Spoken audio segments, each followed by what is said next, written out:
and welcome to the PC Gaming Weekspot, your recap of the last 7 days in PC video gaming.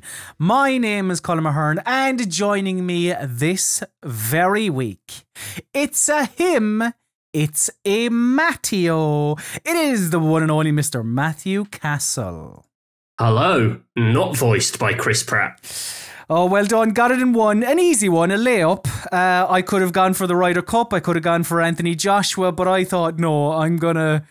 I would have got all of those. I'm going to go for Chris Pratt, which on... Was it Thursday night? When Nintendo did their Nintendo Direct, they revealed the cast of the upcoming Super Mario film. I hadn't been watching the Nintendo Direct, but just before bed I said, oh yeah, that's happening. I'll stick it on, see what's going on. And the first thing I saw was Charlie Day as Luigi. And then I was like, what the fuck is going on? Rewind a bit, go Chris Pratt. All right, okay, I'm going to go to bed. What are your thoughts on this cast? It's an odd one. But at the same time, no, look, I'll let you give me your thoughts first on the Super Mario film cast. Yeah, I mean, I had the initial, not a big Chris Pratt guy, which a lot of people have, I think.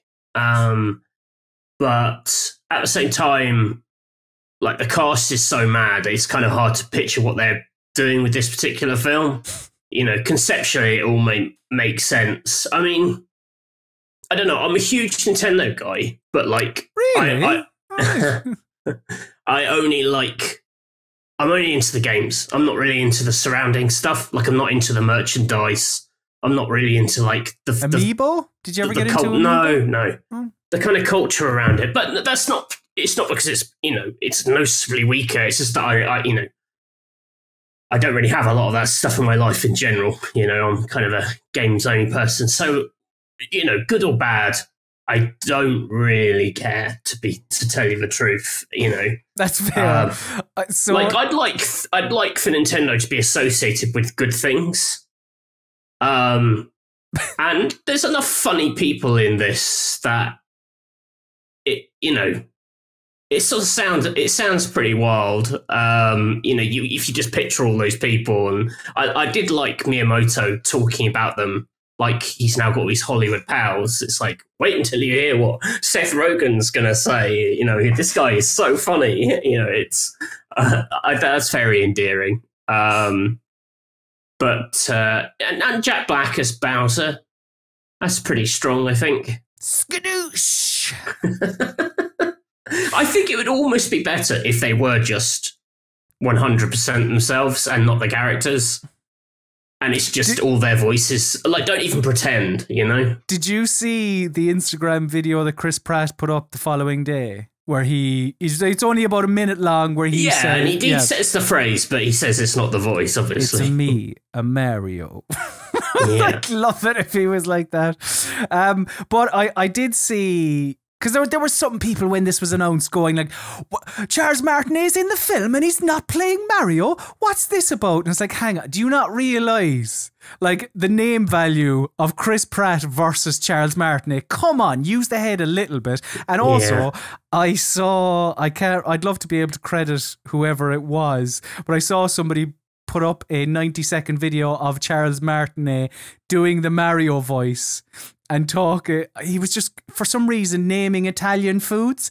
He was going like, and then you get the pizza pie, and then you get the lasagna, and he's just doing all that as the Mario voice. And whoever this was that tweeted it was like, imagine this for an hour and a half. Chris Pratt will be better because you don't have to listen. Like the Mario voice, you couldn't listen to that for an hour and a half. It would be just disgusting. It would be far too much. Like, I don't know what Chris Pratt is going to do. Mario and Luigi RPGs, when they talk, they sort of talk gibberish. Right. They sort of go, because it knows that you just couldn't deal with it. But will you be going to see it, or do you think is that a Netflix or Amazon? If it comes to a streaming service, maybe you'd give it a watch. Yeah, I mean, it feels like something you're going to be forced to have an opinion on as a sort of Nintendo-y person. I imagine so. maybe it'll be amazing. Like some of the, like no one thought the Lego Movie was going to be good, and that was pretty good fun. So it could be one of those kind of things. Yeah, I mean, it's just the memes that are tiresome, isn't it? It's like anything that focuses all of games Twitter on like one topic at any given time is always tiresome. Correct. Because it's just like, yeah, we've seen all this. In 5 minutes, he'd seen every take under the sun. But there you go. That's me being grumpy. I'd be like, it's not like Chris Pratt's now voicing Mario in the games. No.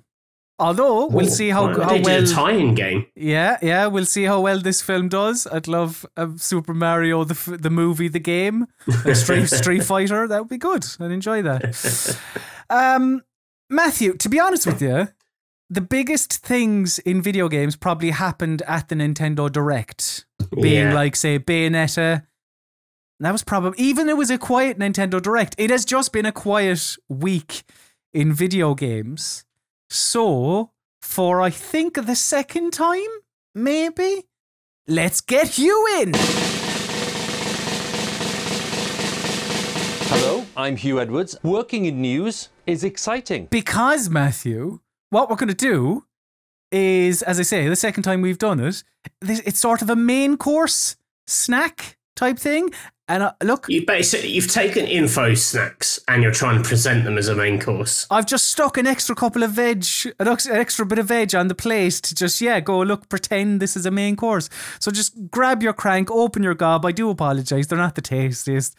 Info snacks. Nom, nom, nom, nom, info snacks for his gob. The good thing is that I don't have any delays to tell you about. No delays. At least that I saw of the last week. One thing that I did see was that Mojang has 2 Minecraft projects in the works, apparently. I think it's Mojang. Oh, is it Mojang? I believe so. I apologise. If anyone's, watching from Sweden and we got that wrong, you can tell us. So this is according to a report from Windows Central. And these 2 games as well, they are neither Minecraft nor Minecraft Dungeons related, apparently. Well, not Minecraft related. Minecraft, I don't know what they are. But you're not going to be getting a Minecraft 2, essentially, by the sounds of it. I don't know. You played Minecraft Dungeons. You thought it was serviceable, I think. Is that fair? Below, not quite. It's very accessible. I just didn't think it had like any of the values of Minecraft. I couldn't really understand, other than it being made by the same people or another team at Mojang anyway. It just had I thought there was some really obvious stuff. Not just to repeat the video review, but like the fact that you can't destroy anything really in that world seemed odd to me. Given like one of the great pleasures of hack and slash kind of action RPGs is seeing the chaos on screen, and one of the core ideas of Minecraft is that you can really destroy stuff and cause chaos. You would think those 2 things would go well together, but well, I mean, I don't know. Is there? It's very sterile. Is there any Minecraft? And I ask purely because you played Minecraft Dungeons. Like, is there any way to fit that formula into something new, do you think? I mean, the Minecraft story mode games, I think, did okay, didn't they? Oh, they were rubs, though, weren't they? What's that? They're a bit rubbish. I'd never played them, I don't know. Yeah. I think so. I don't know. I don't know if they know what to do with Minecraft. If you have to do anything with it. They have had little things in the past, but like pre-Xbox. Remember they had that thing, it was called, I want to say called Scrolls? Yep. Yeah, because there was, didn't Bethesda sue them over it? Overusing Scrolls, I believe. That's a long time ago now, so. But yeah, I don't know. We'll see what Mo Yang has up their sleeves. Another info snack for you, Matthew, is that Tomb Raider I went developer. to Mo Yang once. All right, go on. Tell us. I had a friend or a couple of friends who worked there, and I visited their offices, and they have, at the time, they had like hand-painted portraits of all the staff members. Like when you join, like a proper, you get a portrait. Yeah, like in the style of like you get the National Portrait Gallery, like sitting there very sort of stern in the style of kind of all different historical styles, but kind of the like sort of Tudor paintings of Tudor kings and things. Wow, that's a bit of a pain on the artist if you don't pass your probation, isn't it? Like, if you put I think I think that, I don't know if you like sit for the paintings, but yeah, it's a thing. Very good. It was a thing at some point. Whether it still is, I don't know.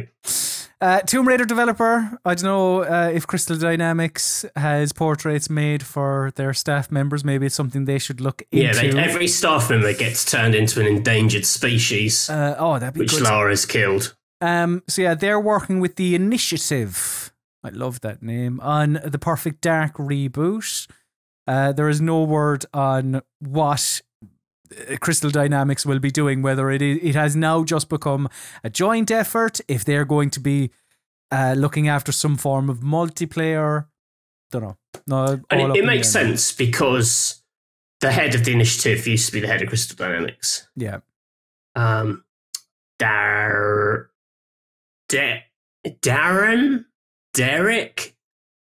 It's a D name. It's one of them. Darren. Okay, so all the best with that, Darren or Derek.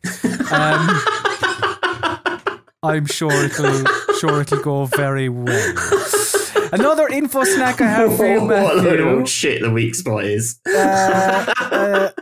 Another info snack I have. You're like, I'm ready for some analysis. Oh yeah, I think one of the guys was called Darren or Derek. That just seemed like the perfect out point on that one, to be honest with you. So Deathloop, Matthew, a game that you've been playing, a game that I have been playing. I wanted to bring this up for a number of reasons, but on PC, it has been patched because some people have been running into issues. This has been well publicized. At this stage, there was a patch for a stuttering issue that was caused by moving the camera with the mouse specifically. And they're also going to patch a stuttering issue that people are having because of high frame rates. Now, did you run into, I suppose, first of all, where did you play Deathloop? Did you play it on PC? You played it on PC. So I also played it on PC. Did you have any performance issues at all? I had to use the GeForce graphics app thing outside of the game to put graphics. You can't have, for some reason, and they may have changed this, I couldn't have VSync on and a frame cap, and I wanted to cap it at 60 because when I didn't have the frame cap on, it was doing really weird stuff. Okay. And I managed to enforce one of those things through this app, and now it's 60 VSync, no screen tear, all fine. I'm very happy with it. Very nice. But I don't have a snazzy monitor that can do anything faster. The higher frame rates. Also, I was playing with a PS5 controller because it had the haptic stuff from the PS5 version also work on PC, and I wanted to try that. But you got around it without having to wait for a patch. Like it worked. It worked fine when you just messed about with it a small bit. Yeah, but I think the things people are having problems with were things I wasn't trying to do. So I wasn't using a mouse and I wasn't playing high frame rate. But it's really, I've always found this with PC stuff that, it's never universal. Plenty of people, it's absolutely fine. And it always strikes me kind of how cross people get. Like when you review something and they're like, why didn't you talk about X? And if you didn't run into X, you can't second guess it. You can't, it's not your job to go, I don't think, to go online and read other people's experiences and then incorporate that. By all means, you can do follow-up stuff and you can report on it, as RPS did. But I've had that in the past. People are like, why didn't you review my personal experience? And it's like, well, can't we both see the problem with that? But not that, this one I did have some problems, but I tinkered them away. It worked. It was weird for me. It worked fine at the start, and then I don't know what happened because I can't remember changing any settings. But it worked fine at the start, and then I didn't play it for a couple of days because I just couldn't busy. And then I jumped on again, and the screen was just tearing to shit. And I was trying to Google, trying to figure out what was gone wrong. And a fix for me was that apparently it had gone into exclusive full screen mode, and it was just to put it onto borderless full screen. And it was fine, smooth as you like. But I did have to, I had to mess with, again, the VSync wasn't working correctly. So I had to go into the GeForce Experience thing, force it that way. Little bit messy, but still a very good game. I really like that. And your final information snack, Matthew, information, headline information, whatever. In a live stream last Monday, Titanfall's community coordinator, Jason Garza, said that Respawn Entertainment is unlikely to make Titanfall 3 or new stuff for Titanfall 2, as the studio is working on, quote, too many other games at the moment. So he said that on Monday. Then, 2 days later, the official Respawn Twitter account said, quote, contrary to what some folks are reporting, Titanfall is the very core of our DNA. Who knows what the future holds, ... I mean, an interesting one because, all the websites were reporting, well, it looks like Titanfall 3 isn't going to happen because of what this man said. And, the wires get crossed and et cetera, of course. But I don't know. How do you think they're hedging their bets? Or do you think, because this is sort of a follow-up to that GeForce Now leaked list as well. Titanfall 3 was mentioned there. And there's a lot of... the whole we're not making one at the moment because we're making other stuff. I mean, that's not too out there, is it? As an idea. I mean, Apex Legends set in the Titanfall universe, right? Yeah. So, they can get away with saying this is at the core of what we are. Yeah, I mean, I imagine they're not making Titanfall 3 at the moment, based on how Titanfall 2 did and the fact that they don't need to. The fact they're having success doing other things. But they can. They want to. Who knows what the future holds? Well, yeah. And you know. Yeah, but they're not going to announce. Yeah, I don't know. Dumb. Did you hear about our funny RPS Titanfall Apex Legends news? Go on. So, we do the Electronic Wireless show, which is the RPS other podcast, the original podcast. Not that there's any competition between or whatever. And there's this nonsensical. There's lots of nonsensical elements to the podcast because Nate's on it, and Nate's quite a whimsical fellow, and he created this sort of unofficial fourth host of the show called the Alabaster Titan, who is a sort of giant I don't even really know what he's made of, but he's just this character called the Alabaster Titan. And someone from the Apex Legends team, one of the producers, is a fan of the podcast, and they named one of the Apex Legends skins the Alabaster Titan after the podcast. I did know that. Yeah. That is official RPS law. I think that's amazing. It's a skin for the character Lifeline. I I just like the idea that this nonsense is there and that someone might see it and think, oh, I wonder if this is some Apex Legends lore I should delve into. And you're like, nope, is. It's some absolutely nightmare creation of Nate's. So, you know, if anyone watches the Weekspot and also makes games, you know, you can put any of our nonsense in there. Steven Spielberg skin or something. Yeah, unfortunately, all our nonsense is stuff that doesn't belong to us. It's Hugh Edwards, Spielberg. I can't give you permission to put Hugh Edwards in your game. It's like, I don't think we've got permission to use him in our show. So those are your information snacks / hot take, whatever. Matthew, Tech Corner. Steam Deck can be used as a controller, apparently. This was revealed via an FAQ on the website. So I want to ask you, Matthew, the question that is burning a fire in my soul. What is the oddest thing you have ever used as a controller? Interpret the question however you wish.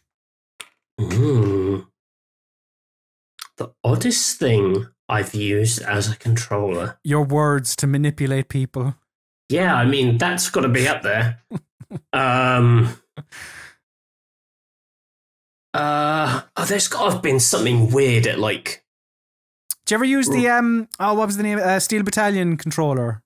I've never actually used one of those, but no, I was thinking of at Rezzed. When Rezzed was a thing, they used to have RPS did had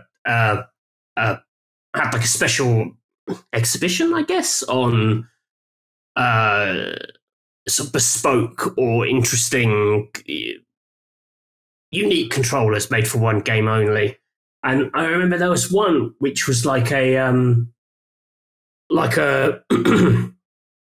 rollerball in a mouse or a trackball or whatever you call that, except it was like giant and it was made out of an exercise ball. So you controlled the game by rolling this exercise ball, and then I think it was rolling on wheels, and that movement would control whatever was happening on screen. It might have even been a globe. You may have been manipulating like a virtual map by rolling this exercise ball. So that was pretty out there. But there's definitely been like weirder things at like the Left Field Collection at Rezzed. That's the one. But I cannot think of any off the top of my head. I wonder well, yeah, Rezzed used to be on in March, was it? Was that when that was usually on? Maybe March 2022, if the world is. There's an EGX this year. So there is indeed. There was a game on the Wii called Let's Tap, which came with a fold-out cardboard box, and the idea was that you put the remote on the box, and then you controlled it by tapping the box, and like the vibrations of the box controlled the games.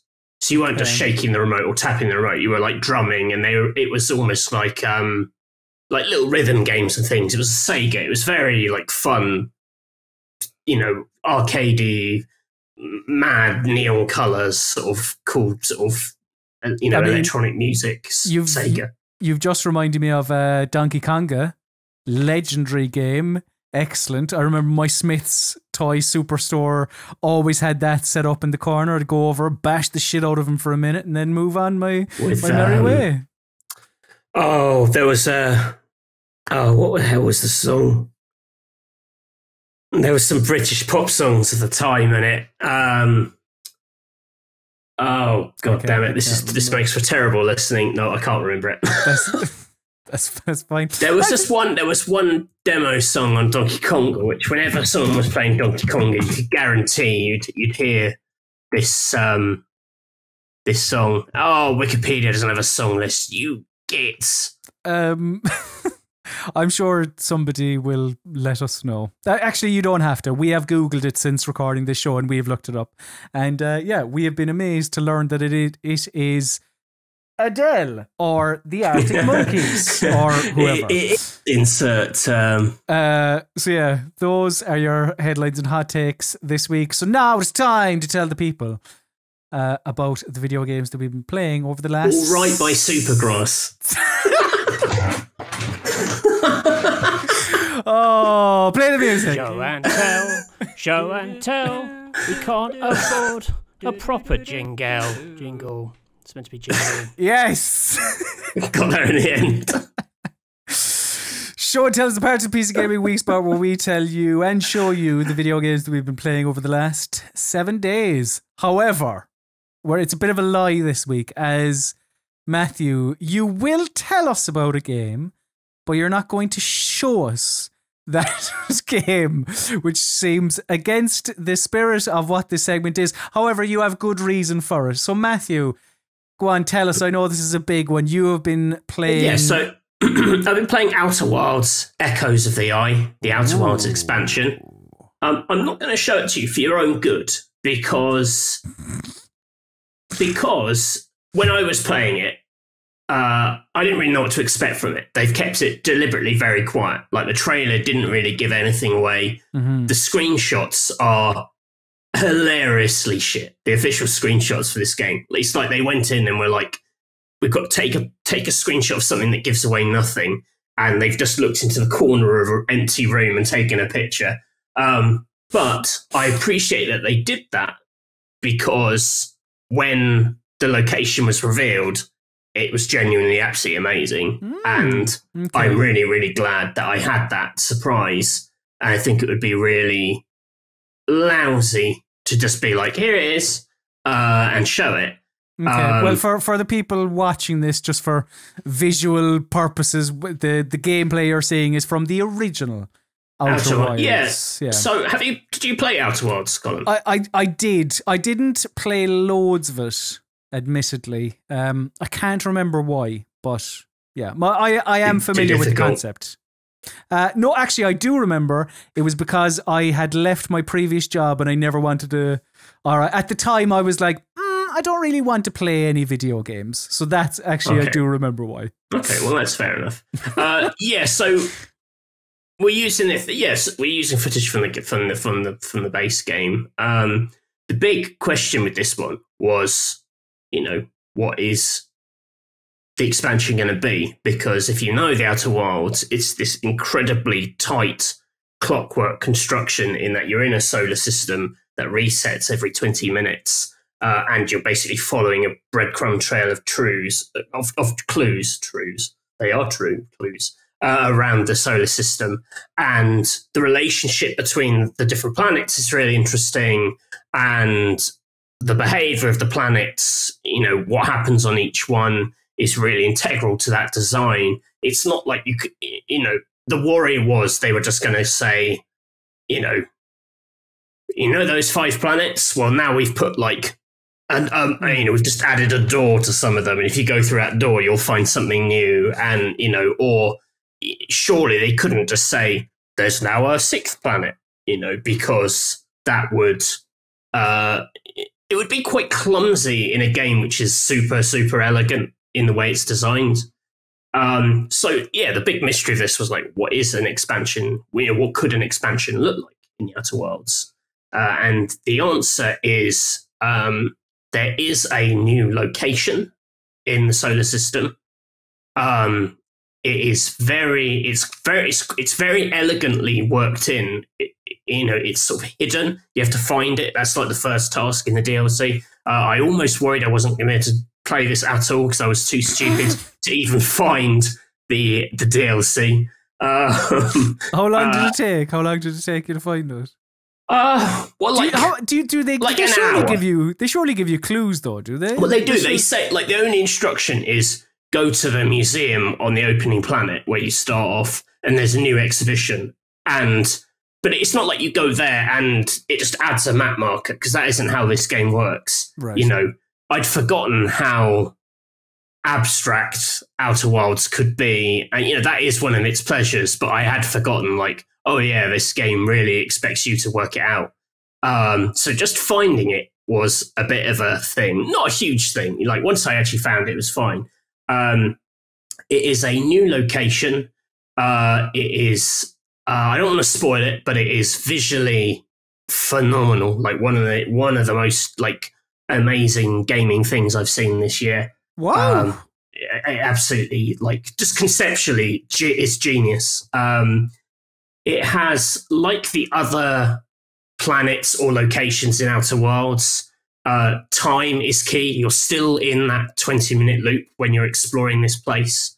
And because of that, it has a state change kind of worked into its timeline, which again, I won't spoil. But, you know, there are other planets which kind of collapse over time. There's 2 planets where one gets smaller, one gets bigger. There's a planet that kind of defrosts as time goes on. Here, there is something to do with an ecological disaster of sorts. And it is like the most exciting cinematic set piece, except it's, you know, it's scripted in that it happens at a certain time, but it's also, you know, it's like something that would happen in like an Uncharted game, but Uncharted would really guide you down a very linear corridor to pull it off. Here, you're able to kind of witness this thing happen in kind of real time, and it's really, really exciting. Even like many hours on, every time it happens, I'm like, oh wow, that is just, it's so good. It's such a cool representation of this particular thing, which I'm not going to spoil. Okay, well, I all right. So I know you're trying to dance around spoilers and trying hard not to say too much about it. I mean, you said there that many hours in, it's still cool. Like, how meaty is this DLC? Yeah, it's a big new location. I think I've been playing it for like 6-7 hours. But that is also because I got really, really stuck. As I often did in Outer Wilds. There are some bits where when you arrive at this location, there's so much you can do. There's so many places within it you can go. You've so much stuff to see. Like, you've got a new little section of your like clue noteboard begins filling up. And basically, wherever you go, you feel like you're making progress. That's very much how the Outer Wilds started as well. And then, you know, it quickly begins to kind of like all come together, and you have to work out how to take all these disparate elements and work them together to you know, reach the conclusion. There, like, I definitely, like, I hit a couple of like quite nasty dead ends in it where I felt like, am I doing something wrong, or am I looking in the wrong place? That was a big problem for me. Like, right at the end of Outer Wilds, I had that too. There was a bit where, because of the nature of the, you know, because of the nature of this, you're in this huge location and it changes over 20 minutes. There's always a chance that you've missed something time dependent. Like, you can be in the wrong place in the wrong time in the Outer Wilds and completely miss the point because of that. And I'd sort of forgotten the skills that I used to get over that when I played the original game. Right. In terms of like being a bit more open-minded about, I haven't exhausted this location. I've exhausted this location at this time. And, you know, note to self, come back earlier or later. And I had to do a fair bit of that. But what's really interesting about the DLC is, while it has that time element, and that is quite key to several of the you know, big chunks of what you do in the DLC, it also has quite a few new mechanics which like add other like perspectives on the same area. Like, it, you know, they've added one place, but it's also like many places at once, which is quite cool. And like, one of the, you know, the biggest surprises of this was actually like how much there is to it. You know, there's a sort of a kind of a perspective on this world you uncover probably about halfway through, I'd say, where you're like, oh wow, this changes everything. And then it kind of does that again, you know, and you're like, oh, this is so wild. Like, it's so big and ambitious. I'm just really, really impressed, you know, like, it is this self-contained thing, you know, it isn't, you know, it doesn't weave, like, it doesn't change your reading massively, I'd say, on other bits of the game. Like, the rest of it's still there for you to do, and you should definitely do that and enjoy that. Like this feels like it comes after the main campaign in terms of like the story revelations and what it means for the wider story and everything. But even so, like, the big puzzle with this was like, what would DLC look like from this team? This team that has made something so big and smart and sort of ingenious. And, the answer is the DLC is also big, smart and ingenious. It kind of makes perfect sense, really, when you sort of see it in the context of the wider game. You're like, well, of course, this very brainy team would make this very brainy thing. But I also think it has this visual spectacle element to it, which really, if you can go in without having seen it, I think you'll be like, oh shit, it's annoyingly, not to be too coy about it, it's quite similar to like another sci-fi game, but it kind of something that game sort of does for fakesies, this game does for real. So, and once you play it, you'll be like, oh yeah, I know 100% what that is. But again, I just felt like playing it, I just thought, oh man, I'm really glad that they advertised this horribly. Like the trailer is so bad because it's just nothing. But that's because everything outside the trailer is something. So yeah. I mean, I think you've done a decent job of saying you like the game without saying much about the actual thing itself. I hope it isn't. I hope it doesn't come across as like, I've played it and you haven't. Work out my cryptic riddles. I'm not trying to do that. I just genuinely want people to play it. I've got to write my bit about it, and it's going to be a bit of a nightmare talking about it because I hate those sort of like, don't read this, go and play it type articles. But that is kind of the energy.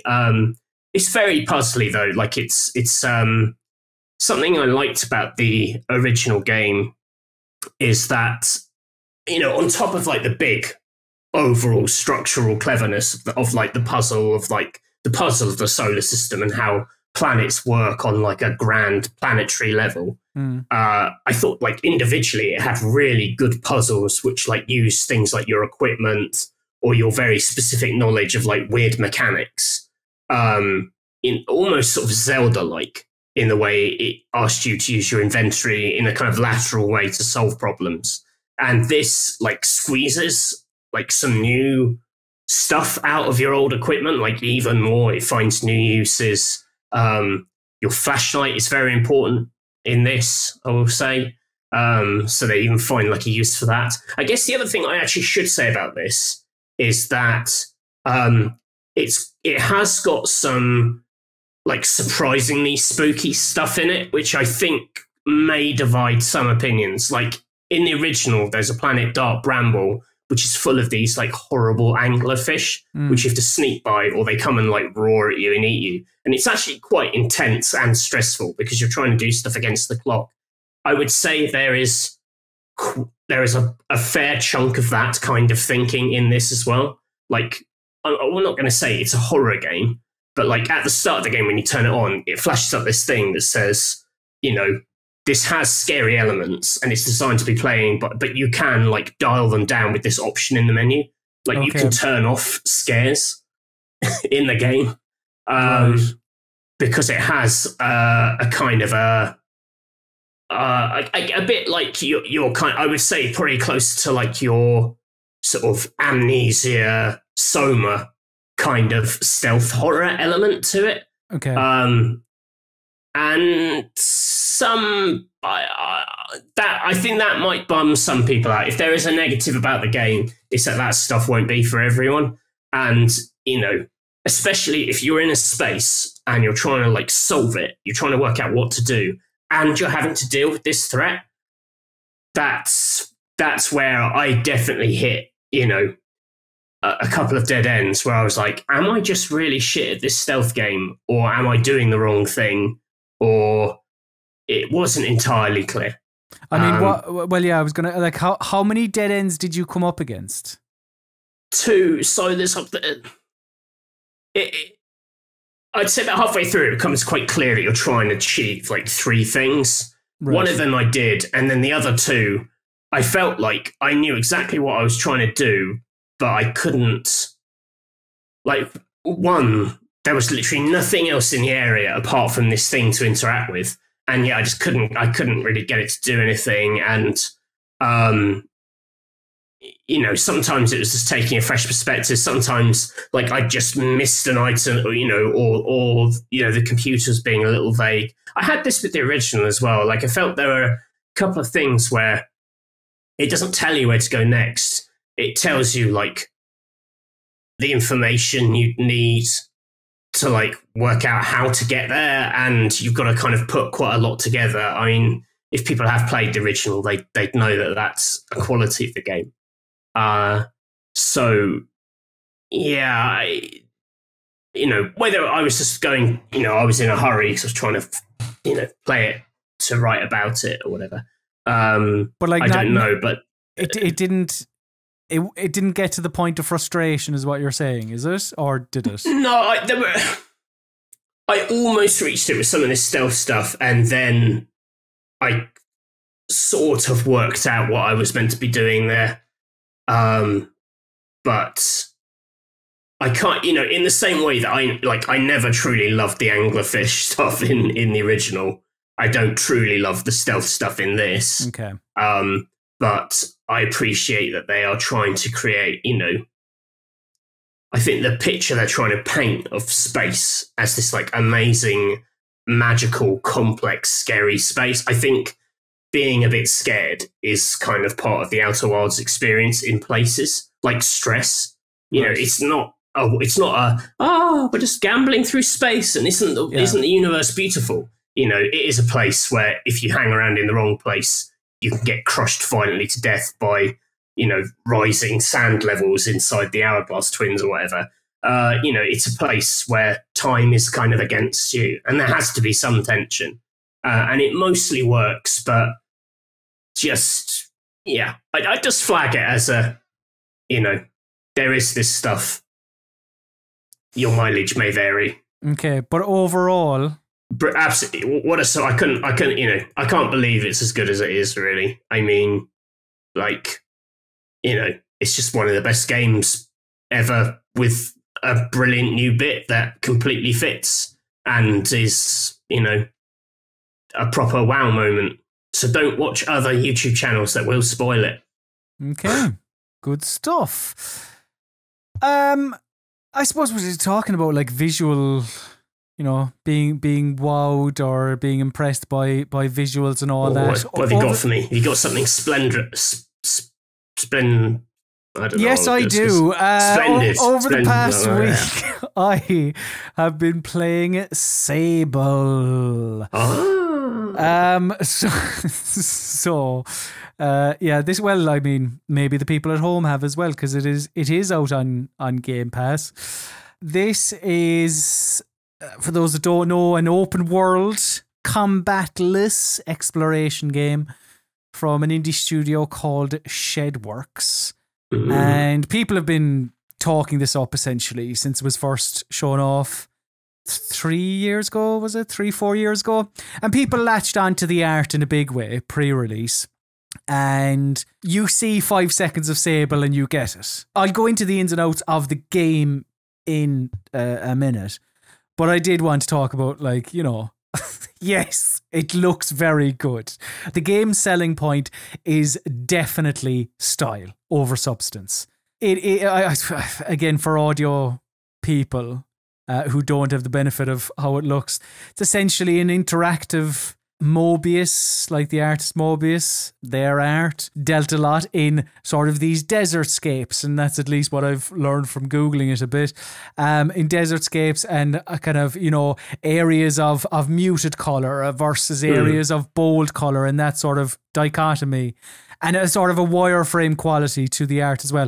All that in Sable. It is that. I suppose in games, where in 2021 especially, where everyone is striving for realistic facial expressions and mannerisms, and you know, all that is lovely in its own right, and I'm not going to open that can of worms today of, you know, what's better, but Sable does feel unique.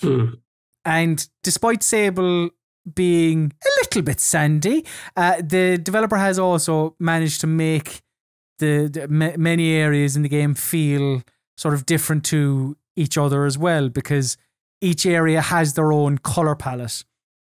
And you can even see it as you go from one place to the next. So basically you'll be like walking or driving along, and then you might enter into the radius of a new area, and it's as if someone has messed with the color balance a bit, because there'll be a slightly yellow or green tinge over everything, right, where it was once, you know, red or whatever it was. And there's a day and night cycle as well, which also changes how the world looks. But like Alice, who reviewed it for the site, I would probably prefer a longer day cycle, because night is, you know, typically the screen gets coated in this sort of deep royal blue, and it just, I don't know, it's nicer to have a look at the colours popping off the screen and all that. I did also want to mention that the character Sable and how she moves in this sort of deliberately framey way, which again stands out, I suppose. Like there are issues. I don't think I'd been playing longer than 15, 20 minutes before I was wrestling with the camera a bit. It was getting stuck in objects, and it was just a bit of an annoyance throughout my time playing the game. The saving grace is that it is a sedate experience. So like, it's not like your shoddy camera is going to make you die during a boss fight, you know? Right. It's kind of, you get over it, but it doesn't make it any less annoying, because you do have to time jumps, because there is a bit of platforming and all that. Is it boring? Yeah. Right. Because I feel like even the more positive stuff I've read about it seems to talk around like what you actually do. Like, it sounds like you just walk around a bit. Yeah. It is boring, yeah. Okay. Well, that's okay. Things can be boring. I suppose the story is, you're playing as this young girl called Sable. You're going on this thing called your gliding, and that is essentially where you go around the world, you do jobs for people, and you decide if you want to become the job that person has a lot of the time. So there are mechanics in the world, there are climbers, there are guards, there are what else is there? There's a number of different things. But the thing is, like, this world is far, far too big. Right. It does not need to be this big whatsoever. And this goes for indie games, AAA games, whatever. If you're going to say my game is going to be 6 Skyrims big, then you better make sure that there are things to do in that space. 6 Skyrims worth of fun. It would have benefited massively from a much smaller, more dense map, because a lot of the game is spent, even rather than just walking around, is just spent riding around on your bike. But isn't the idea then that, you know, when you reach something exciting, it's all the more exciting because you've travelled so far to be there? Isn't that what it's kind of going for? Or? I mean, it might not work. I mean, that's like, the risk with those. Say, maybe that's what they are going for, but yeah, I don't think it works. It feels a bit aimless at points. Because like, if you think of like Shadow of the Colossus, that's quite a big empty world. But when you meet a Colossus, you're like, oh wow, amazing!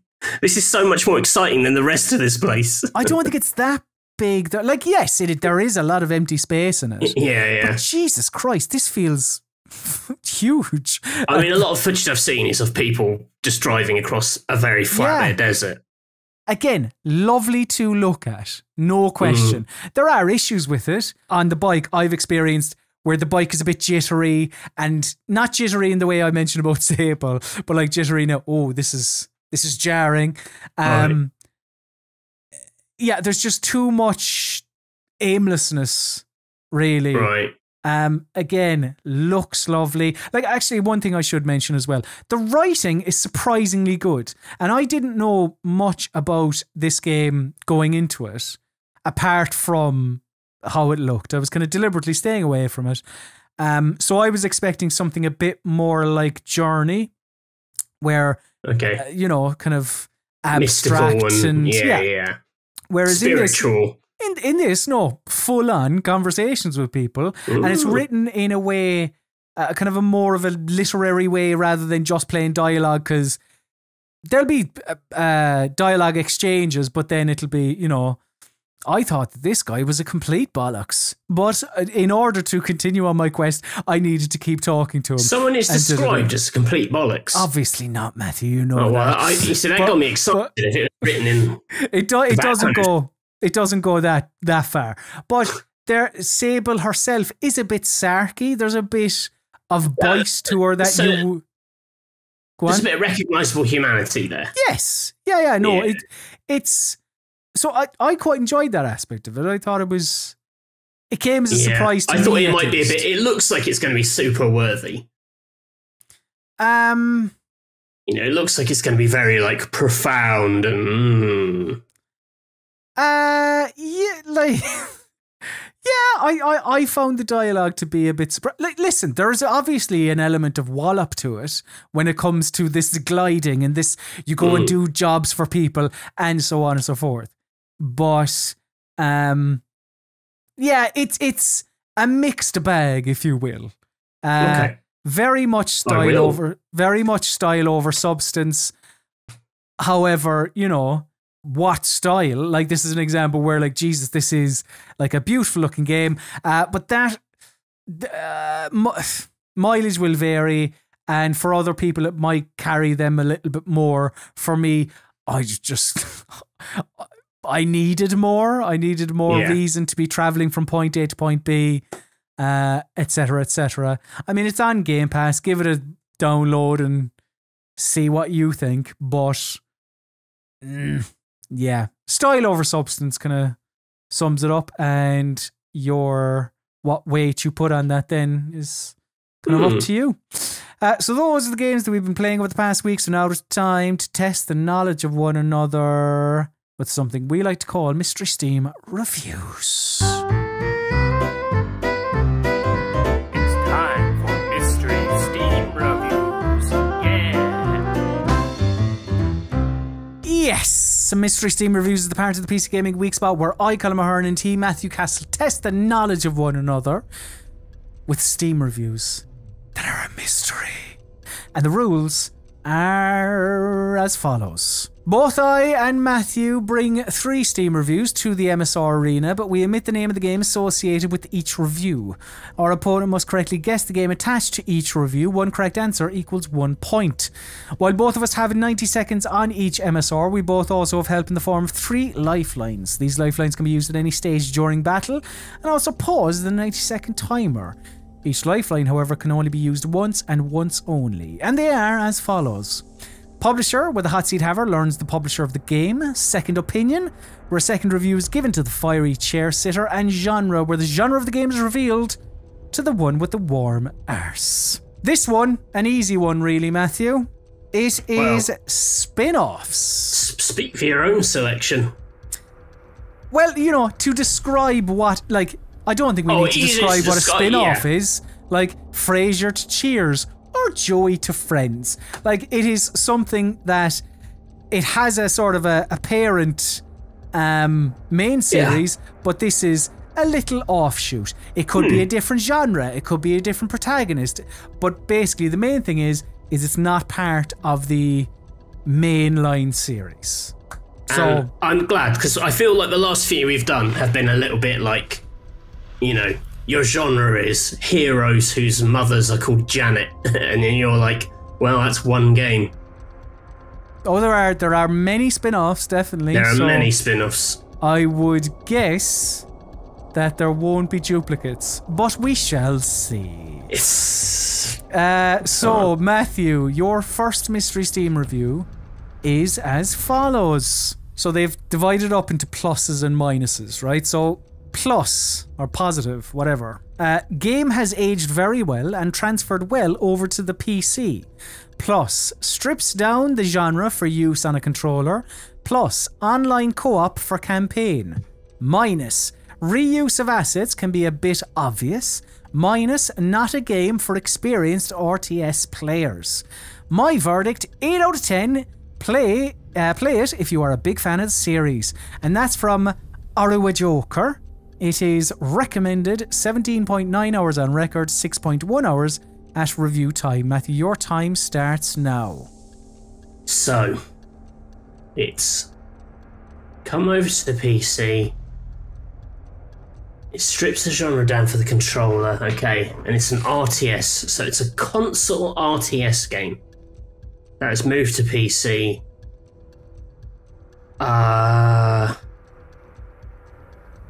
It's not really an RTS, but there was the console Civilization they did. Civilization Revolutions. Would that be a spin-off of Civilization? Could be. Could be. That would be 2K if that's that. So I could ask for the publisher, or shall I not? It's a real-time strategy, so I don't need the genre.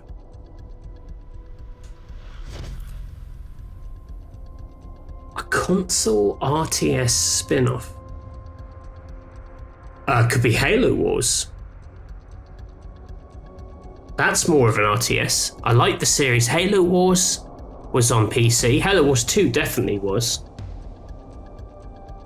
I'm gonna say Halo Wars 1. Is that your final answer? Yeah. It may be, yeah. It might be like a Halo Wars complete edition or something, but I think Halo Wars is what it is.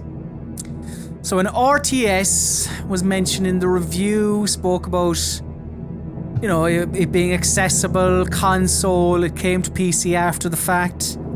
You mentioned a Civilization game, Civilization Revolutions, which came or was on console. But then Halo Wars popped into your head.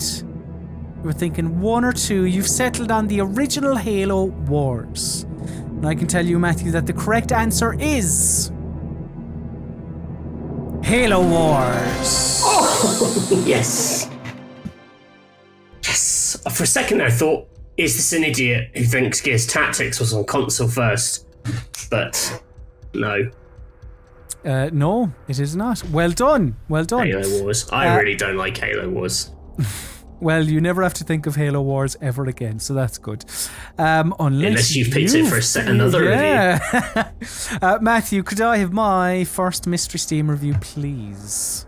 Wonder what would come out if Devil May Cry had a baby with Pokemon? Well, me neither, but here is the answer. It says Kid Color Magno. They recommended it after with 12.6 hours on record, but only 9.9 when they wrote this deep, insightful review. Time starts now. Devil May Cry and Pokemon had a child, and it was this game. So the only thing that comes to mind, or well, yeah, I don't know if I gave it more thought, is Persona 5 Strikers, which I played.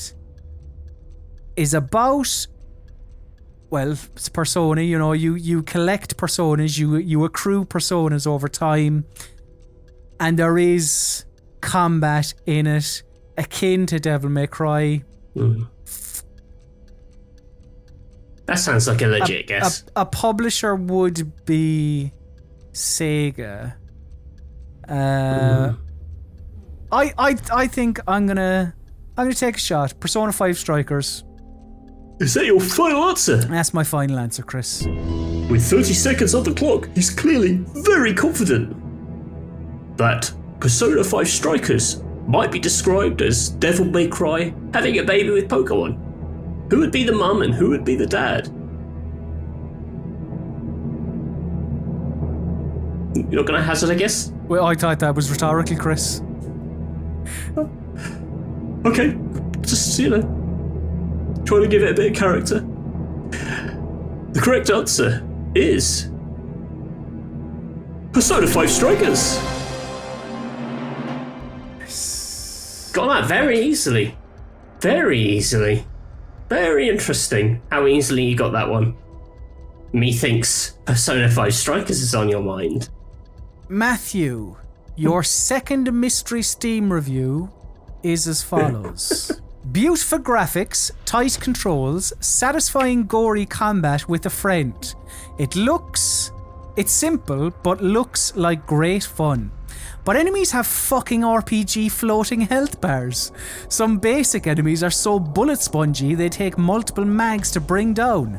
Why add RPG/looter shooter mechanics into an excellent series? Just why? And that's from Mr. Welsh Llama. It is not recommended. 2.1 hours on record. Matthew, your time starts now. Interesting. So, RPG floating health bars. Some basic enemies are they take multiple mags, so it's a gun game. A spin-off with a game with guns. Why add looter shooter mechanics? Why are you laughing? No, I was just laughing at a game with guns. What games have guns in them? Well, no, like this isn't Persona. This isn't Persona, but it's got co-op. It's got guns. It's not Gears Tactics. That doesn't have co-op either. Yeah, hold the clock and give me the publisher. Okay, Matthew uses his publisher lifeline. The publisher of this video game is Bethesda Softworks.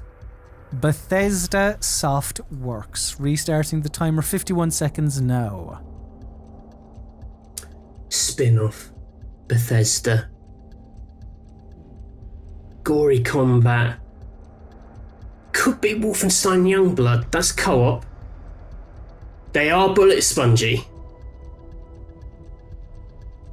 I didn't like it. I think might be that. Is that a spin-off? I think that's a spin-off. It's not a sequel per se. I'm going to say Wolfenstein Youngblood. Is that your final answer? Yeah. Is that what they're called? They're not called the Young Wolves. Young Bloods? Oh, fuck it. I think that's it. An established series with guns. Yeah. But this game, this spin-off, mentioned adding RPG mechanics. There was co-op. You used your publisher that revealed Bethesda Softworks. You've ended up on Wolfenstein Youngblood. And I can tell you, Matthew, that the correct answer is Wolfenstein Youngblood!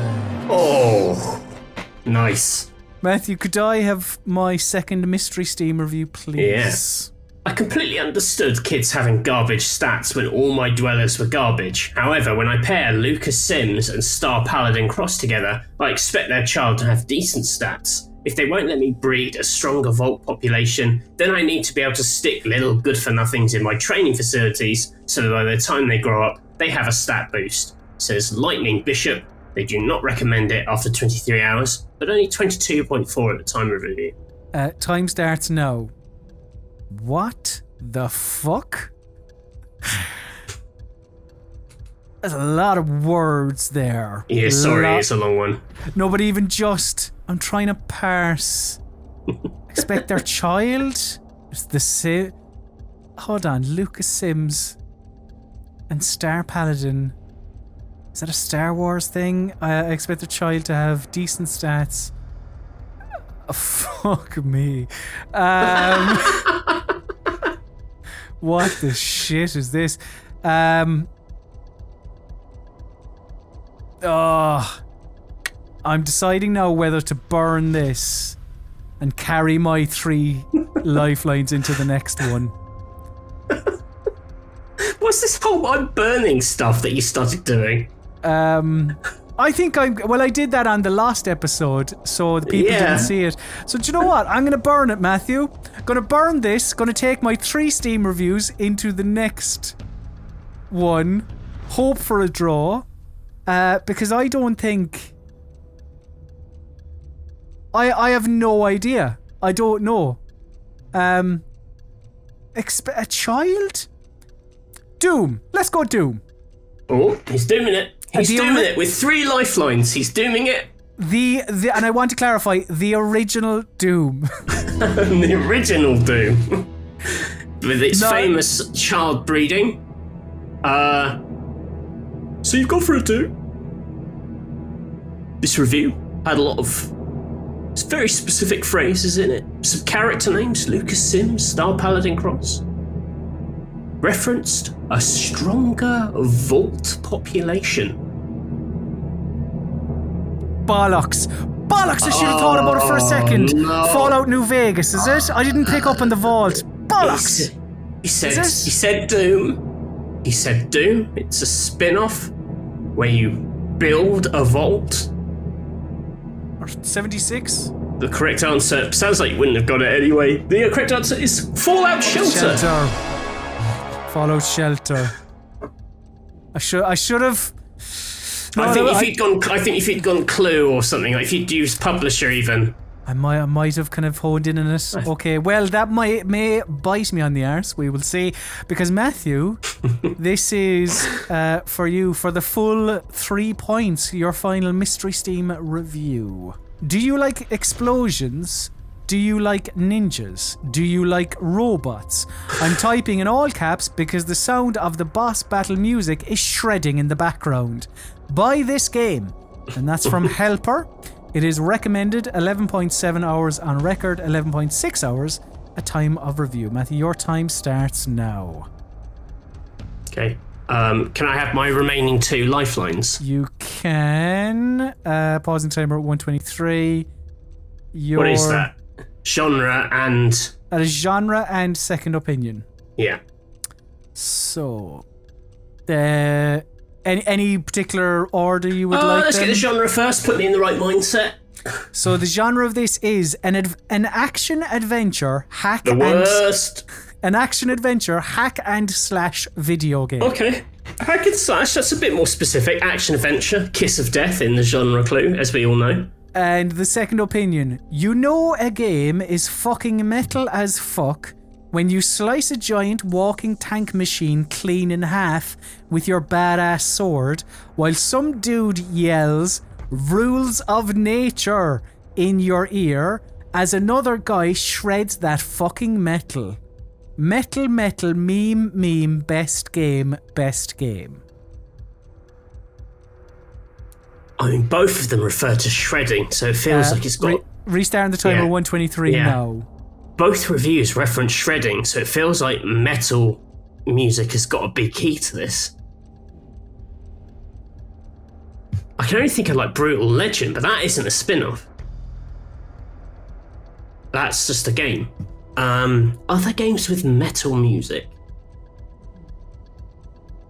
Yikes. A spin-off with chopping stuff up, a sword and a tank.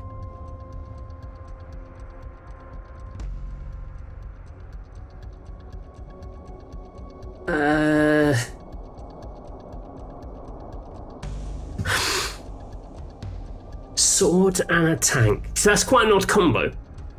Like Ninja Gaiden's not a spin-off, so it can't be that. I'm just trying to think of modern games where you fight with a sword. Ninja Gaiden. Oh, Metal Gear Solid Ninja Boy, isn't it? Revengeance. Metal Gear Rising. Revengeance. Is that your final answer? Yeah, that's my final answer. Is that very metal? So Turns music volume slider down. Let's get rid of raucous music. 2 reviews spoke about metal music, being a ninja, like mentions of ninja, cyborg. There was something else that I can't think of right now. Oh yeah, chopping up tanks and all that. You've ended up on a Metal Gear Rising Revengeance. And I can tell you that the correct answer is Metal Gear Rising: Revengeance. Oh, Well done. Well done. So, my dooming has clearly not worked out for the best, but let us see. And if I get this wrong, then it's definitely not really worked out. Matthew, could I have my third and final Mystery Steam review, please? this is the Britain of romantic comedies, postcards, and one presumes Brexiters' imaginations. There's no urban sprawl, no rubbish suburbs, and, perhaps most attractively of all, barely any people. Instead of toiling in the gig economy to make your extortionate rent, you are gifted a house for helping out with some stunts on a movie shoot, says Wahid. They recommend it after 3,088.5 hours. I like that wasn't when they wrote the review. They wrote this review after playing it that long and haven't played it since. I have decided I've played enough. I have played enough and I'm ready to post my review. That's like the worst freelancer ever. Time starts now. 8 years late, here is the copy. Very descriptive review. Instead of some stunts on a movie shoot. Okay, what am I doing? Pause this. Give me all of them, Matthew. Give me all of them. Pause the timer. 109. Let's go. Publisher, genre, second opinion, please. Publisher: Xbox Game Studios. Genre: racing video game. Second opinion: good for the soul, particularly when it comes to ramming a Bugatti through a dry stone wall at 250 miles per hour. Forza Horizon 5. Now your final answer. Yes. It took all three clues to get there. The correct answer: Forza Horizon 4. 4. Forza Horizon 5 is the new one! Forza Horizon 5 is the new one coming out! Oh, yes! Forza Horizon 5 isn't even fucking out yet. Oh, magic! Bro! Oh, I have always wanted one of those to happen. Forza Horizon 5, are you right?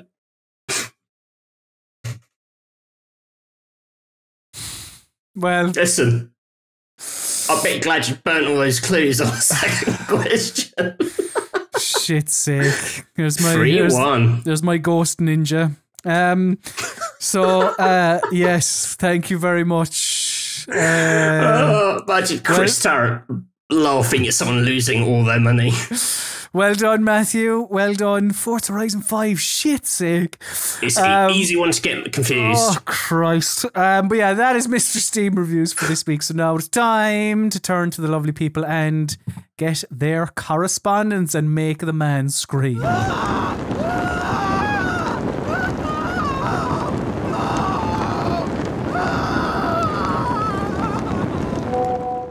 Yes, Burning Questions is the part of the PC Gaming Weekspot where indeed we take your correspondence, your burning questions.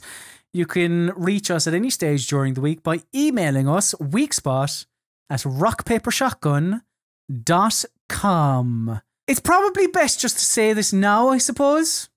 Is it, Matthew? We'll say it now. Because I don't want people to lose money, basically. Don't give us any super chats next week. Any YouTube super chats. Because this is the penultimate episode of the PC Gaming Weekspot. So next week is going to be the last one. So if you give us a super chat next week, then we won't be able to read it out on the show. So I just wanted to say that now to all of the lovely people who may give us super chats, but obviously in particular Mog. Don't give us any money next week, please, because we won't be able to. Just email and like we'll read it out. So yeah, we'll talk more about that in a moment. But yeah, I just wanted to get that out there just so people would not give us money. Because last week got a lot of super chats. So our first one here, look, I've already mentioned him. Mog, I mentioned them. Mog gave us 10 English pounds. Thank you very much, Mog. Mog said, while wandering through the hallowed aisles of my local Sainsbury's, I stumbled across a packet of delicious Bounty soft bake cookies. What are the best of biscuits / cookies? Great show, Mog. No. Thank you very much, Mog. Mog obviously trying to get a rise out of us there with the Bounty soft bake cookies. I'm going to stay calm. I won't bite. He gives with one hand, he takes with the other. The best biscuits / cookies. Have you any opinion, Matthew, on what is, like, you know, at Christmas, or like what's the biscuit that you go, oh, I'm going to make sure I get that one, get in there early, or not any time of year? I'm not a big fan of like chintzy Christmas biscuits. Okay. You know, the tin of biscuits, they're all a little bit like, does like short bread pass as a biscuit? Well, what else would it be? You can buy a packet of shortbread, like a packet of biscuits. Yeah. I like those. I like a chocolate hobnob, if that counts as a biscuit. Again, yeah. Well, hang on. Can you define what a biscuit is? If you're, because of course a chocolate hobnob is a biscuit. Because a hobnob's just like a load of oats. But okay, what do you think what are you saying like, a biscuit it's got is? that kind of more of a crumb to it. It's like a hobnob snaps. It's like a rich tea or a digestive. It's I think a hobnob is 100%. Hobnob is almost like a weird flapjack. Maybe. I mean that yes, in the same way that like a hot dog is a sandwich, and it's like yeah, but like, okay. You know, like cookies though. There's that chain of cookie shops. I don't know how big the chain is, like Ben's Cookies. I don't know. I never heard of it. There's one in Bath. There's definitely one in Oxford. There's definitely some in London. But they do these big melty cookies. Oh, and there's lots of online cookie companies now. Like my brother sent me this box of cookies for my birthday. I think they were called like UFO cookies or something. And got them for my birthday as well. Yeah, you can microwave them. Oh my god, they're a disgrace. They're just they're hilarious because they're like flat and then like a huge like hump full of goo. It's diabetes. Like it is a way to get diabetes. Like it's.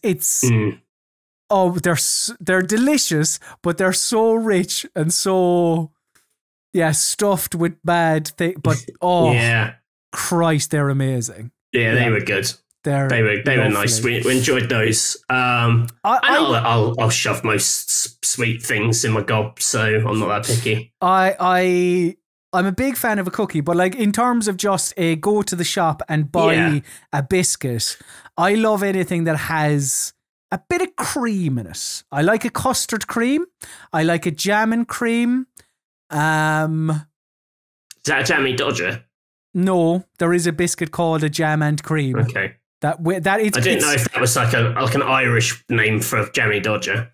No, they are just jammy dodgers. Well, because a jam and cream has the jam from a jammy dodger and the cream from a custard cream.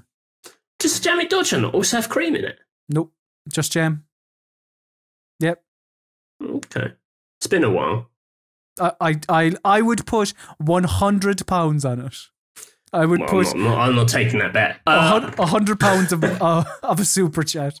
I think I'm a little more into bars than biscuits. So like sandwich bars that you get for like lunch. You know, like taxis, breakaways, penguins, timeouts. Yeah, clubs.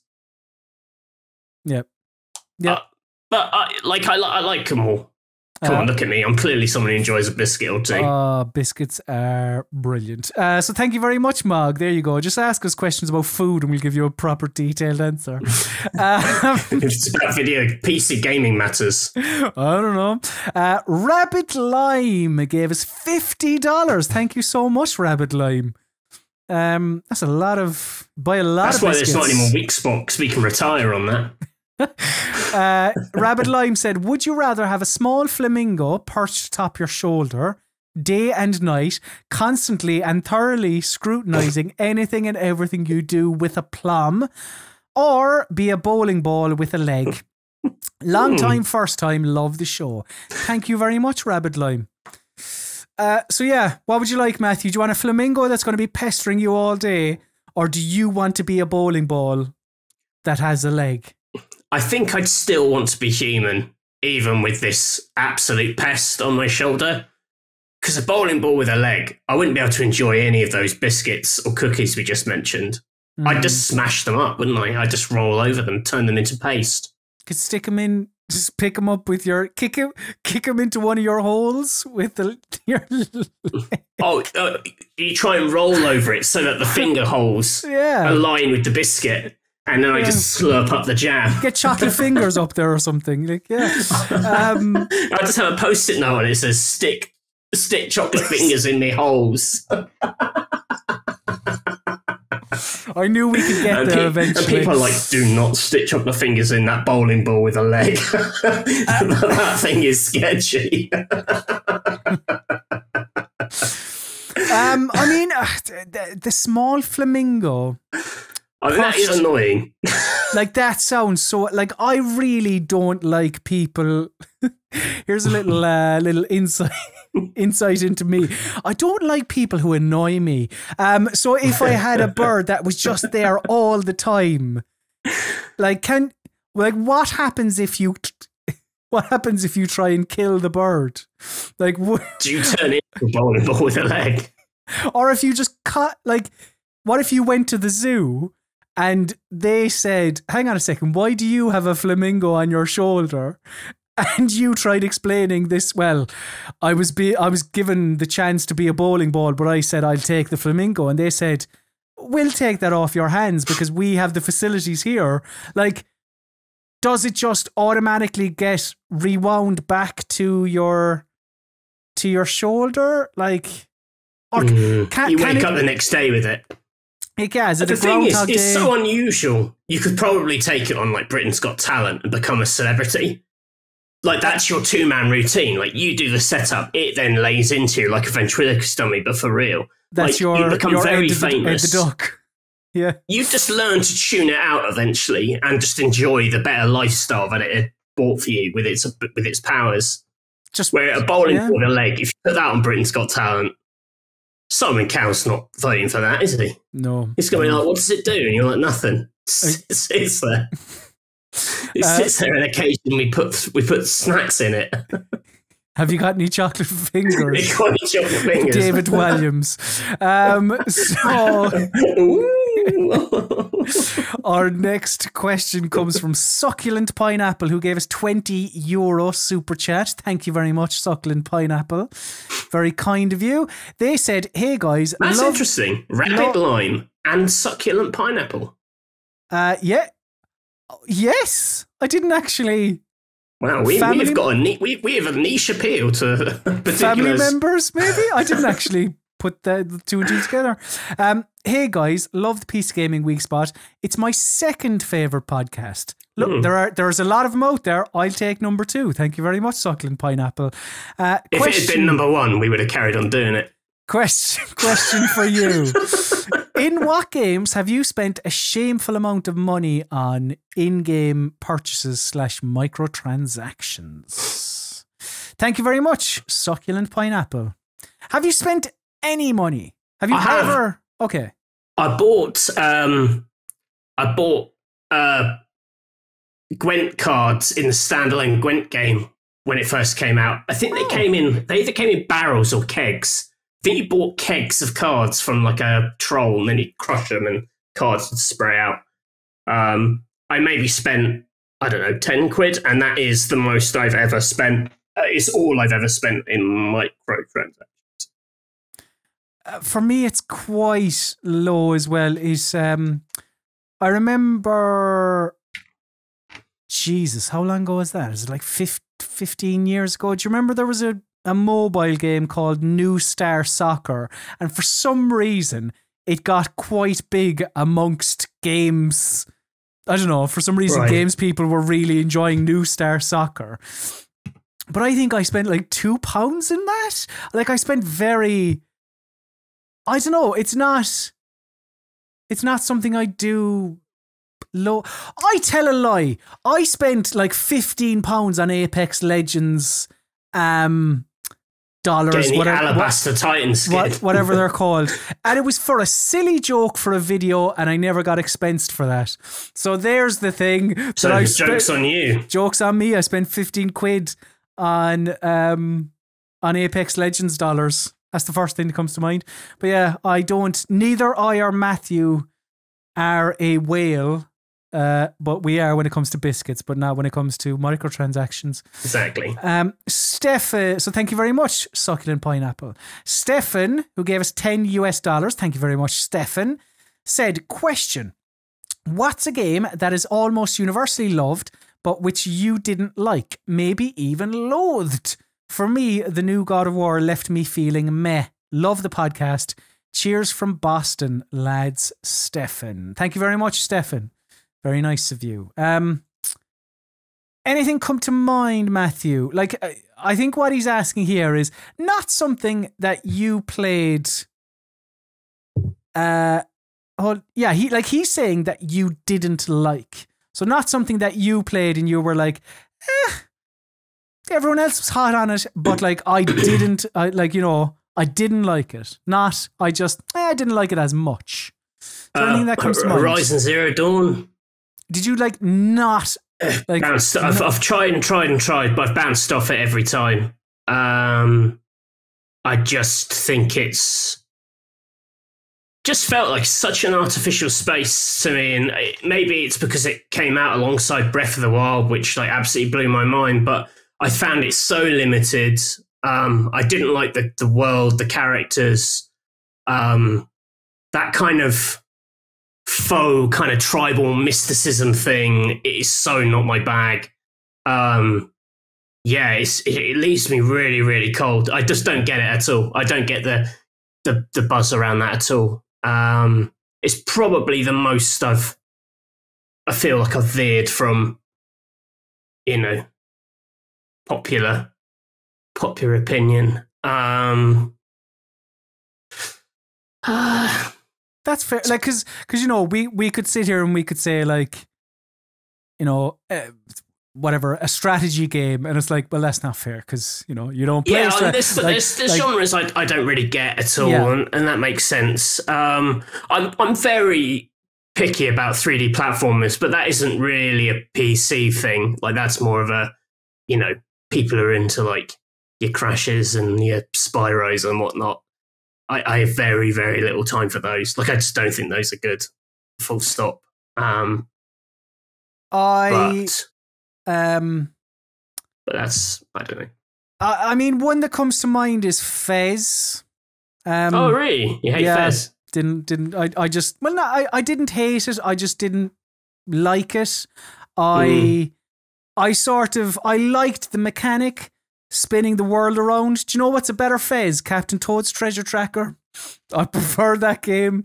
I thought that's a bold take. I thought Fez was. I just felt a bit up its own arse. But I sort of Actually, I don't know. Would I go so far as to say I didn't like it? I probably wouldn't, so I won't say. But yeah, Fez is one that comes to mind. I mean, there's probably... Oh, a biggie. Elder Scrolls as a series. Okay.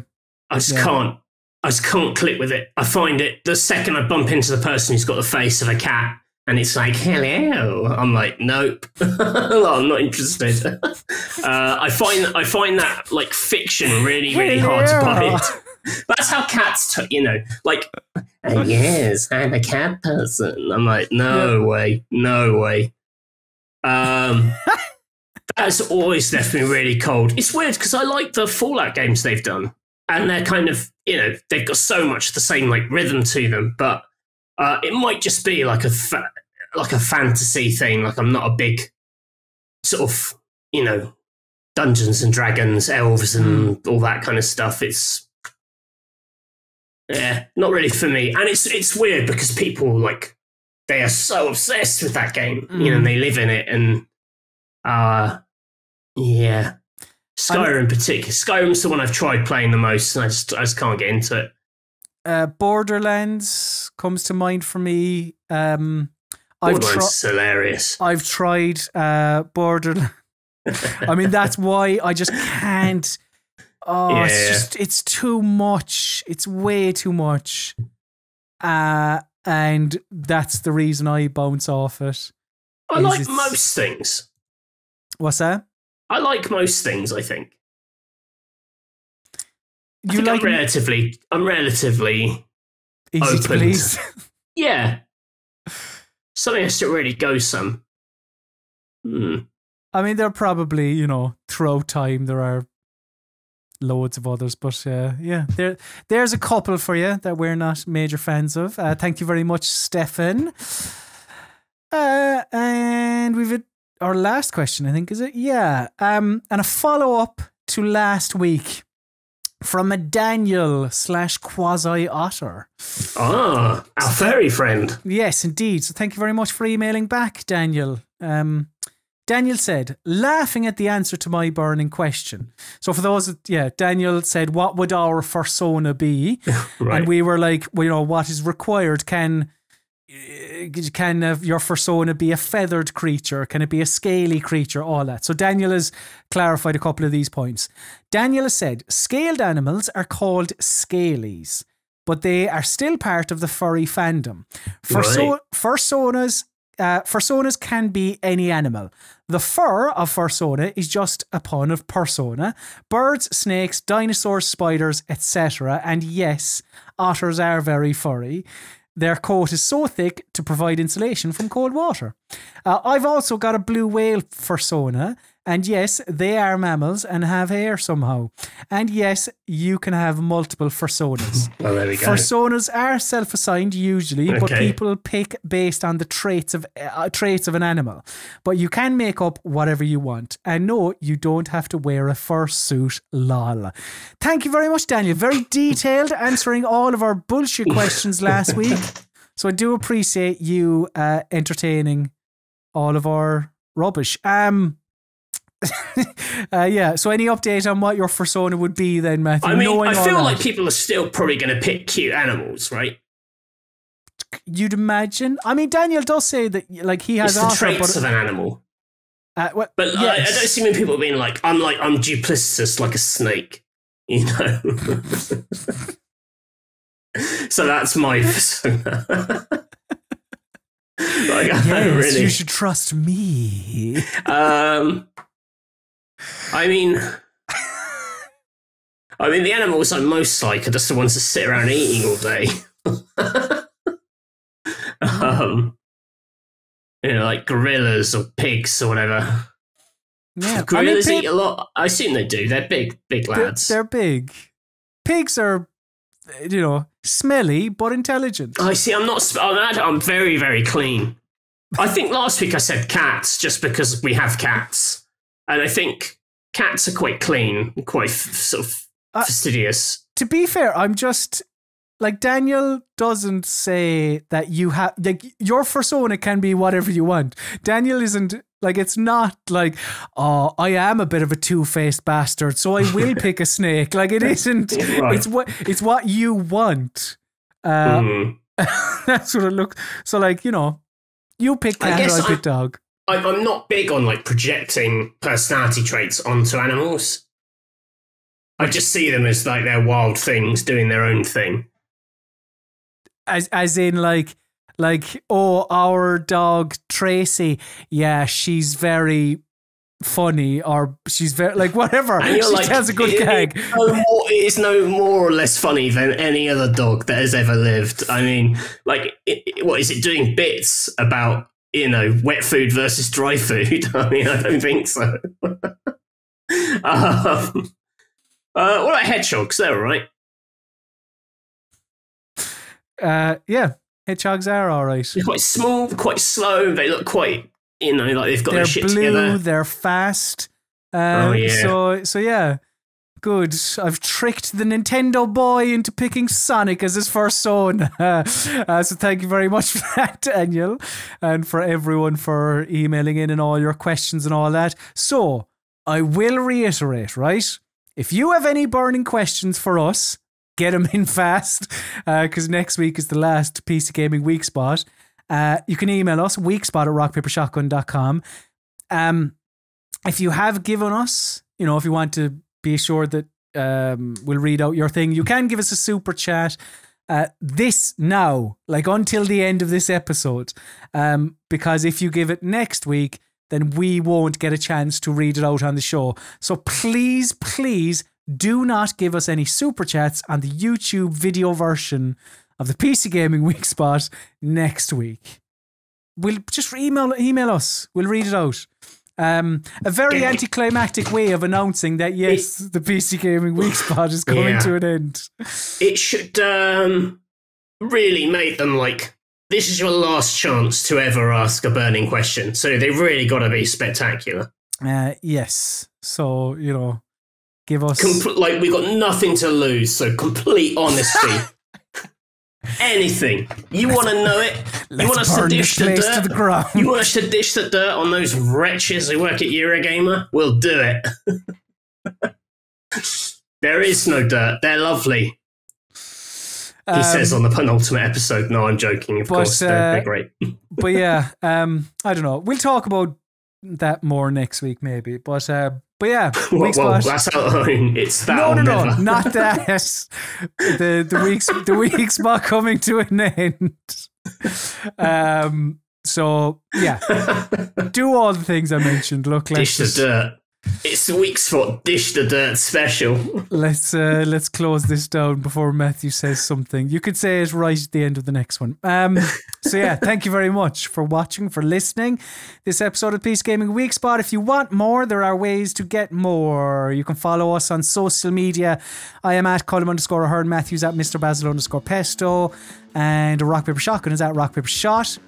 You can talk to some like-minded people on Discord, discord.gg/rockpapershotgun. If you want to watch the PC Gaming Weekspot, go to youtube.com/rockpapershot. If you want to subscribe to any of the RPS podcasts, just search for us there. Get on the Weekspot now. If you want some Rock Paper Shotgun t-shirts, go to store.readpop.com. Just click the RPS logo, you'll find t-shirts there. If you want to support RPS, the website, go to rockpapershotgun.com/subscribe. You will get an ad-free website, extra podcasts, extra articles. But for all of your PC gaming needs, go to rockpapershotgun.com. So yeah, that's it. Next week, the last ever PC Gaming Weekspot. I know I was just about to buy a better camera. So yeah, I don't know. Yeah, we'll talk. I mean, there isn't much to tell. I'm leaving RPS. That's it. That's the story, basically. So there isn't much to tell. But yeah, I don't know. We'll talk about all that more next week. But yeah, now it's time for my least favourite part of the show. This is the part of the show must bid the listener, the viewer, adieu. So say goodbye, Matthew Castle. Goodbye. And say goodbye, Colm Ahern, Sloan Guffaw.